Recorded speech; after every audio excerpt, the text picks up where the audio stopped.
Hey guys, back at it. This video is about preparation for taking the AP test for English. So this is the video that Miss Lohman sent to me. I am pretty sure that you've seen this, but I'll walk you through this video. It's probably not going to be a really exciting video here, but I'll walk you through what we're doing, and then how about you send me your questions of anything that's not clear. I think the process will be somewhat easy, but we just need to make sure we pay attention during this video. Uh, One thing she did mention to me is you cannot have the Grammarly application on your device that you're using to take the test. So I'm guessing you're going to use your Chromebook and you're going to use Google Docs. And I would recommend that you check to see if you ever put Grammarly on your Chromebook. Personally, I am not a fan of Grammarly, but some people like it, so you might have added it. You need to remove it from your Chromebook. And the other thing too, this would be if you're using a different computer, you can't use Internet Explorer. So if you just use your Chromebook and Google Chrome, you should be fine. Just check for Grammarly. Let me know if you have questions about that. Let's watch this video and I'll pause throughout to chime in with some things. Video will walk you through the AP 2020 exam's important steps and offer tips. 2 days before the exam, you will get an email with your AP ID and an e-ticket that will take you to your personalized exam. Check in 30 minutes before your exam starts. The first thing you'll do is enter your 8-character AP ID and then fill out all your personal information. Note the timer at the bottom of the screen. Hit continue. The exam will automatically start when that countdown hits 0. So notice she said, come on and register like 30 minutes early. So that would probably be a good idea, and then you can just wait patiently until the timer is ready. Once it starts, the timer located at the bottom will count down how much time you have to read your question, craft your response, and submit it. If your exam has 1 question, you will have 50 minutes. If you have 2 questions, you will get 30 minutes for the first one and 20 minutes for the second one.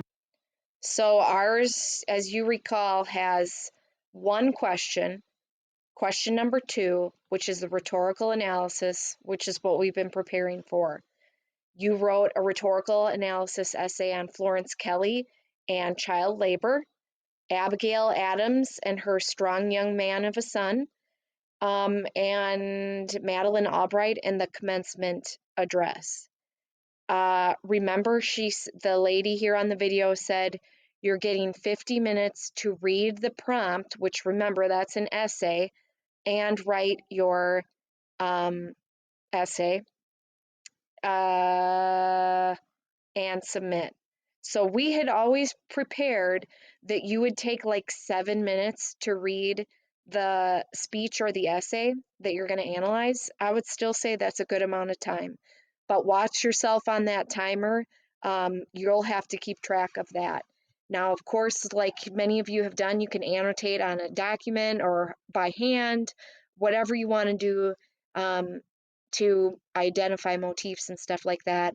But 7 minutes or so to read and analyze, like annotate, and the rest of your time to write, proofread, and submit. If you are approved for extended time, it will be added automatically. The timer will turn red when you have 5 minutes left. That's when you should wrap up your work and start submitting your response.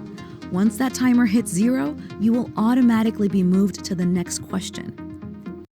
So, like she said, 5 minutes is the time to wrap up, and that's when you're going to have to start submitting your work. This is important. You can get partial credit for a partial answer, but you will not get any credit if you submit nothing. You can use any device to take this exam: a desktop, laptop, tablet, or phone. If you're typing on a desktop or laptop, you can reduce the size of your browser window so you can see the question and your text file side by side. Type your AP ID and initials at the top of the page. You can also write your You got that? So you're typing probably on a Google Doc. If you're on your Chromebook, you type your ID number and your initials.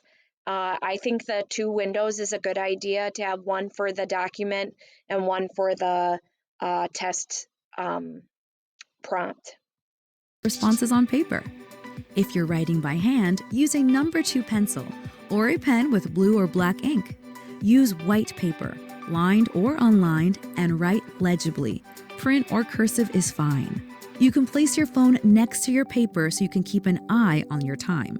Be sure you put your AP ID and initials at the top of the page. If you use more than one piece of paper, number each page in order. For most AP exams, there are 3 ways to submit work. You can attach a text file typed in another application, you can paste a response typed in another application, or you can attach photos of work you wrote by hand. So my suggestion to you would be the second one. It's your call, but I think typing your essay like most of you did in Google Docs is easy and fast. And then if you just copy and paste it when you're done into their little window for submission, that's probably the fastest and easiest. To attach a text file, you would have to be on a Word document, save, and then go, do all this attaching, which they'll show you, which is not that bad, but I would think it's probably easier on a Google Doc to just copy paste. You could also, if you're using Google Docs, download your document as a PDF, which like one of you did that. Maybe 2 of you did that when we did our practice one. I didn't know if they were going to require you to do that, so you can, but I still think that would take longer. To me, copy and paste is probably fastest. If you want to handwrite, you can do that too. But again, I feel like that is a lot of monkey business of taking the pictures and attaching and uploading. So your call. I'm just partial to copy paste. Let's walk through each option. To attach a typed response, click Attach Response with Attach Text File. You can browse for a file. Once you hit Submit, you cannot go back to that question, so make sure you're ready to move on before you hit Submit. If you choose to copy and paste your work, click on Paste Response. Copy your response and paste it into the box. Review it to make sure it has everything you want to submit and is formatted correctly. Once you have checked the... So that means if you do paste it, maybe just check to see that your paragraph breaks are there, either with the tab button, or it's acceptable just to have like everything all the way indented to the left with a space in between paragraphs, like a block of text with one line space in between. That would be fine too. The pasted copy, hit Submit. If you're attaching a handwritten response, tap Attach Response. Tap Attach a Photo. Make sure it is vertical and you are in a well-lit space. Snap your photo. If your response has more than one page, make sure you attach the pages in order. Remember, once you hit Submit, you cannot go back. If you just have one question for your exam, that's it, you're done. For exams with 2 questions, if you finish the first one with time to spare, a timer will start a countdown for when your second question will automatically start. So this stuff does not apply to us because we just have the one question, you'll be done. But I think there's some extra stuff at the end of the video, so I'll just keep playing and then we'll chat at the end. When you see this screen, the timer has started for your second question. The process for answering question number 2 is exactly the same as for question number 1, except you have 20 minutes to read the question, work on your response, and submit it. Once you submit your second answer, you're done. Some AP courses like World Languages and Music Theory will have exams that work a little differently. To learn more about these courses and more details on AP 2020 exams, go to cb.org/AP2020.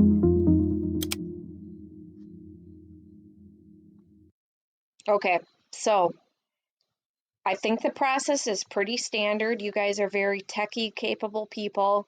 We have plenty of time now, too, that if you have questions, we can talk about it. No big deal. But here's what I want to stress to you right now.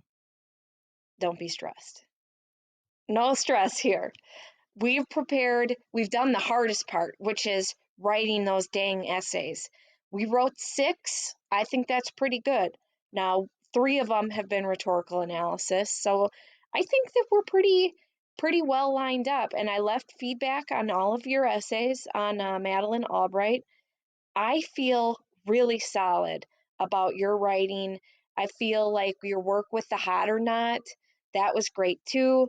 I'll try to come up with a little something for this week for AP test prep, but you have done the hard work. Now you just got to sit down for another round and do the same old thing that we've been doing all year that you're basically a pro at. So, no stress. I think you're going to do great.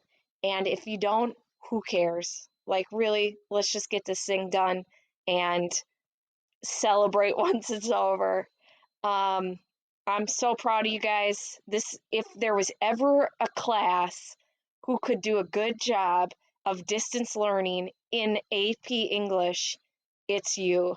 I don't know that we would be where we are with other grades, other years, but you guys just constantly impress me, and I'm so pumped to get to be your teacher, even if I don't get to see your faces anymore. Well, let's not do that. Lately, if I don't get to see you lately. Take care. I'll make some other videos, I think. Let me know if you have any other questions on the test. Okay, bye.